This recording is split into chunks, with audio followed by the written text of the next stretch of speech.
সংস্কৃতি বিষয়ক উপদেষ্টা মুস্তফা সরোয়ার ফারুকীর সিনেমার প্রিমিয়ার, তাতে অন্য উপদেষ্টাদের উপস্থিতি থাকবে না, তা কি হয়? হয়েছেও তাই। ফিল্ম মেকারের তো আসলে সাহস ছাড়া কীভাবে ফিল্ম বানাবে। হ্যাঁ, পরিস্থিতি যখন খারাপ হয় আমরা তো আর ঠিক ওই রকম রাজপথের বিপ্লবী না যে সরাসরি ক্ষমতাকে চ্যালেঞ্জ করতে পারি।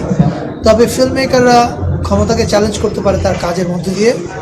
ফিল্ম মেকারের মানে পাখির পায়ে শিকল আছে, এই ভয়ে পাখি গান না গিয়ে কতদিন থাকবে, তাকে তো গাইতে হবে।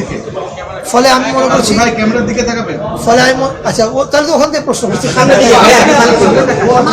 আচ্ছা আরেকবার বলতে হবে। আচ্ছা মাঝখানে ভাইয়া ফারুকী ভাই তো এখন মানে ডিরেক্টর, তো এই জন্য ওদিকে তাকিয়ে অ্যাক্টিং যখন করছে তখন ঠিক দেখে দিয়ে বলছিল।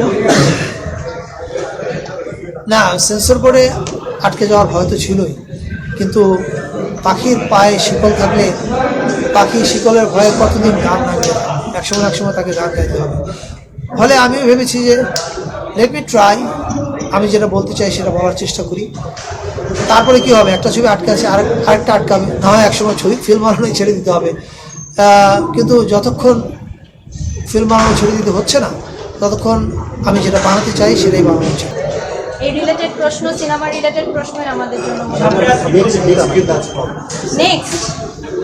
আসলে এক একটা কাজ যখন আমরা ডেলিভারি দিই বা এক একটা কাজ যখন শেষ হয় এবং দর্শকদের কাছে নিয়ে আসতে পারি, এরপরে আসলে দর্শকদের রিয়াকশনের উপর অনেক কিছু ডিপেন্ড করে। সো আশা করছি কিছু প্ল্যান আছে, কিছু ভালো কাজ করার চেষ্টা করছি। যদি সফল হতে পারি এই কাজে, ইনশাআল্লাহ ফিউচারেও আরো ভালো ভালো কিছু কাজ আমরা অবশ্যই করতে পারবো। বুধবার সন্ধ্যায় রাজধানীর মহাখালীস্থ মাল্টিপ্লেক্সে আয়োজিত প্রিমিয়ারে দর্শক সারিতে দেখা গেছে অন্তর্বর্তী সরকারের দুই তরুণ উপদেষ্টাকে।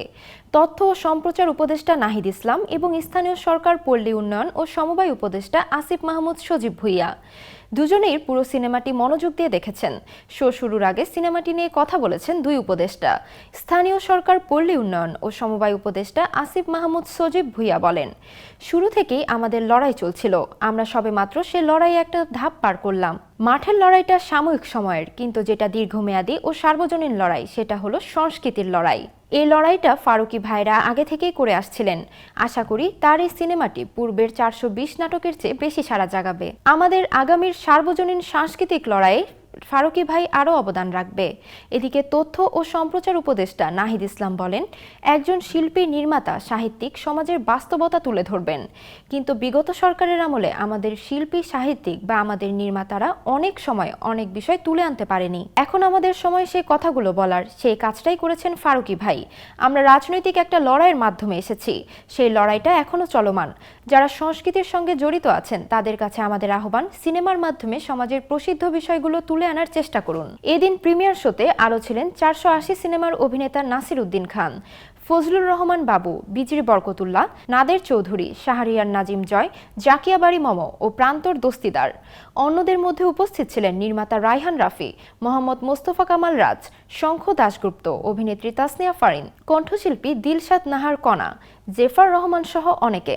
840 মুক্তি পাচ্ছে 13 ডিসেম্বর। সিনেমাটি প্রযোজনা করেছে নুসরাত ইমরোজ তৃষা, সঙ্গে ইমপ্রেস টেলিফিল্ম।